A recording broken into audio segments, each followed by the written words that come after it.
Domain and the range of a function. Determine the domain and the range of different functions. Part 1. So welcome to another video where here we'll work on domain and range. As a quick review, understand that when they say function, we see this as a machine where we plug something in and we get the result called output.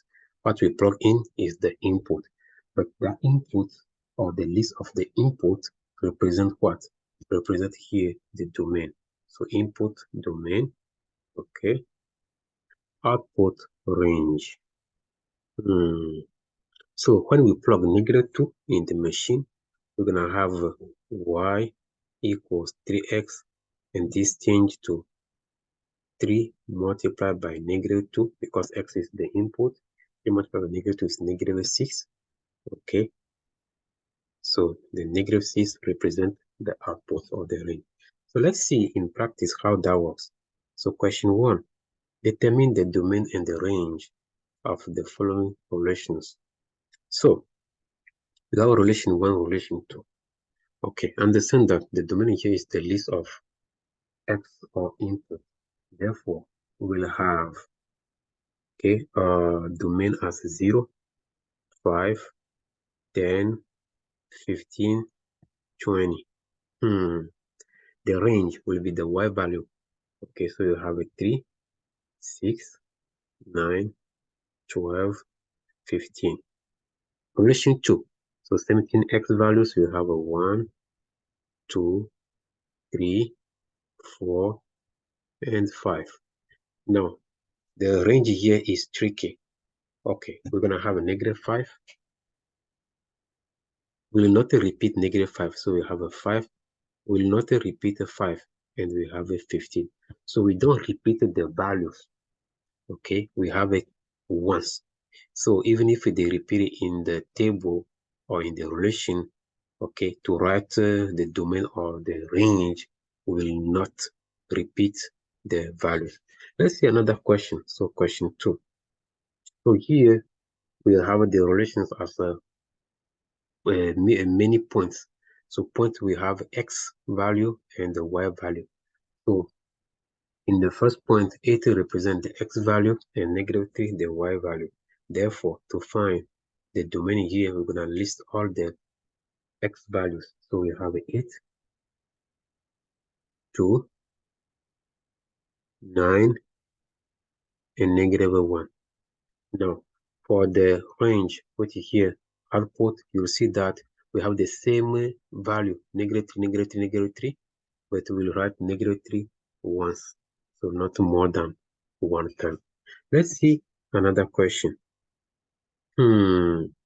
Here we have this diagram, and on x we have a 1, 2, 3, 4.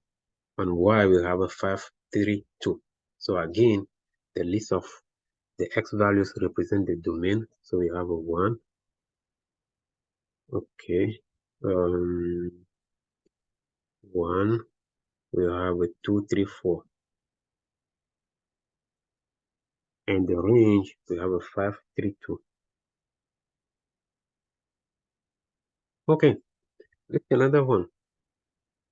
Question 4. Determine the domain and the range of the graph in interval notation. This is a challenge question. Yeah.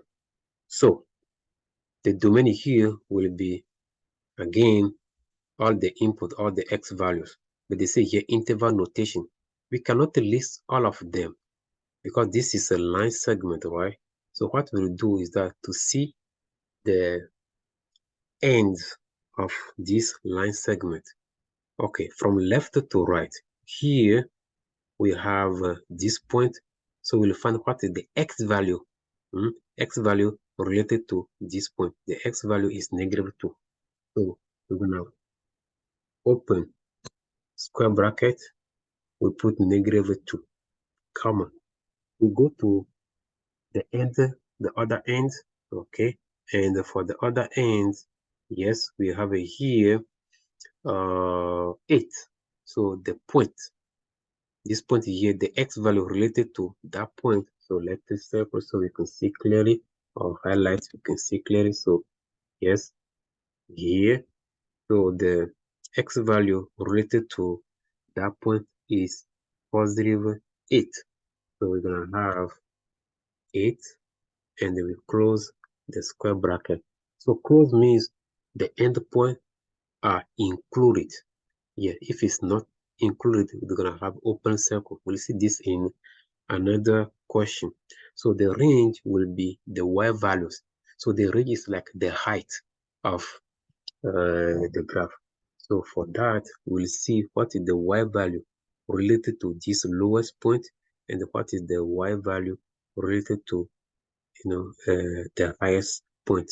So as an interval, we need to write it always from the lowest to the higher. So again, we're gonna open this square bracket, and the y value over there is -7 for the lowest point, okay? Because you have a -8, -9, and -10, okay? So the top value will be +8. So the x values here, which represent the domain, are what? It's like the we want to know what is the width, okay, of this graph, okay? So what is the width? Yes, to be specific, what is the width of this graph, okay? So the lowest value and the highest value, so -2,8. Now the range, yes, what is the height of this graph? So -7 and 8. So this is very, very important, this is very important. Yeah, I'm again spend a few seconds on this.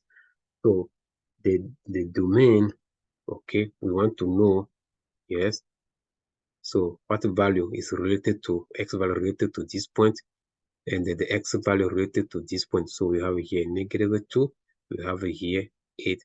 So from -2 to 8, okay, so it's like this is the width.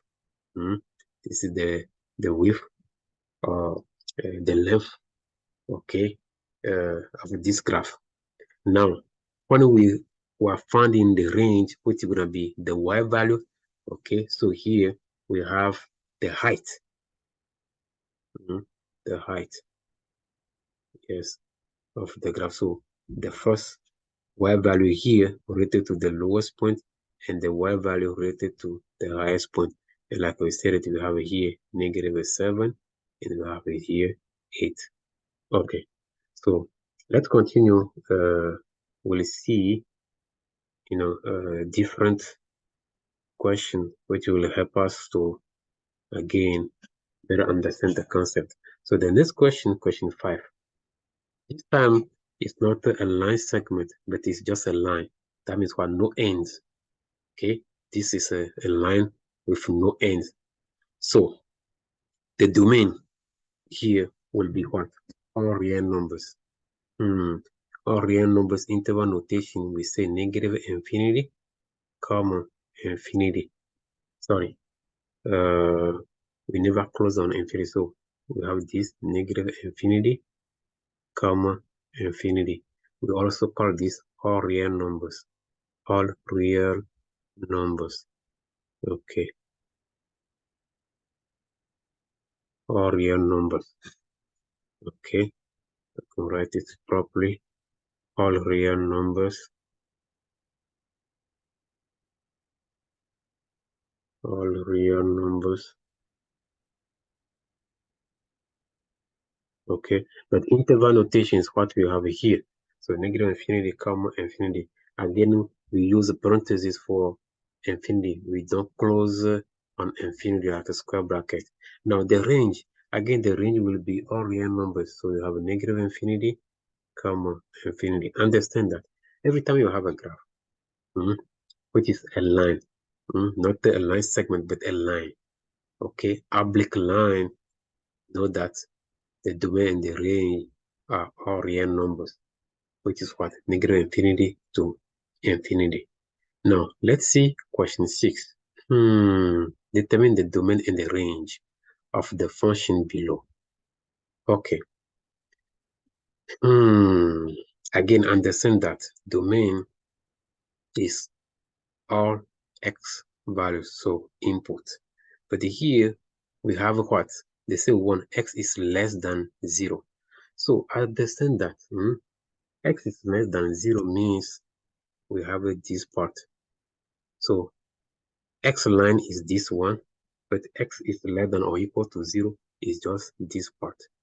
But if you see the graph is not in that area, okay, the graph is not the area, okay, or you can understand that everything here on this side represents x is less than or equal to 0, everything in that area.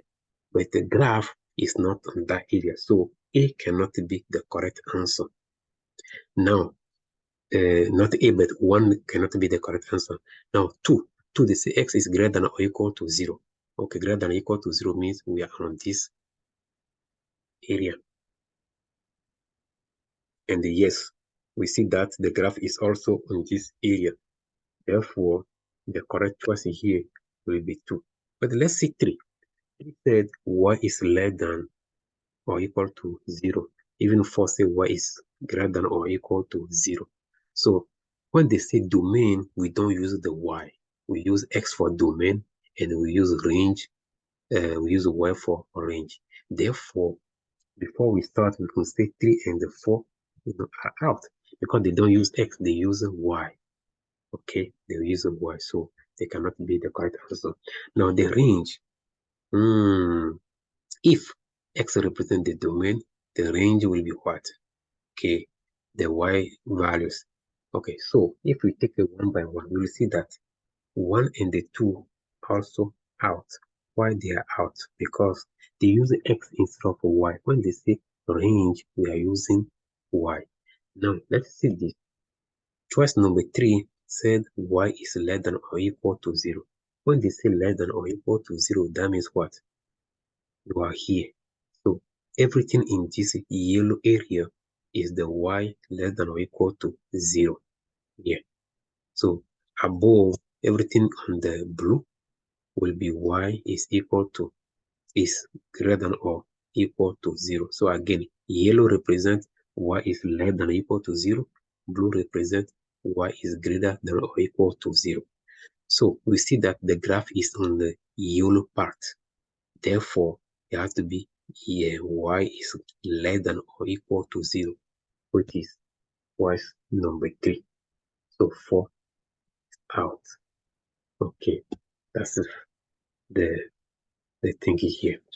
Okay, now we have this question 7. They say determine the domain and the range of the function y is equal to negative x plus 3. You have to understand that y is equal to negative x plus 3, which we have here. This is the equation of a line. And as a line, we said that before, a line doesn't have an end. Okay, so every time you have a line, which is here, oblique line, so the domain is what? All real numbers. The range is what? All real numbers. Yes, all real numbers. So that's the way you have to understand it. Okay, we'll see later that we're gonna have some challenge, equations. Okay, which gonna be something we'll cover in part 2. So we have some of the challenge functions here and asking to find the domain and the range. But this will not be in this video. It's gonna be in the next video because we need some skills to better understand how to go further in domain and range. Understand that overall practice makes perfect. So you have to practice, and you will be fine. Thank you for your attention. Please feel free to like the video and subscribe so you can get the next video. Thank you.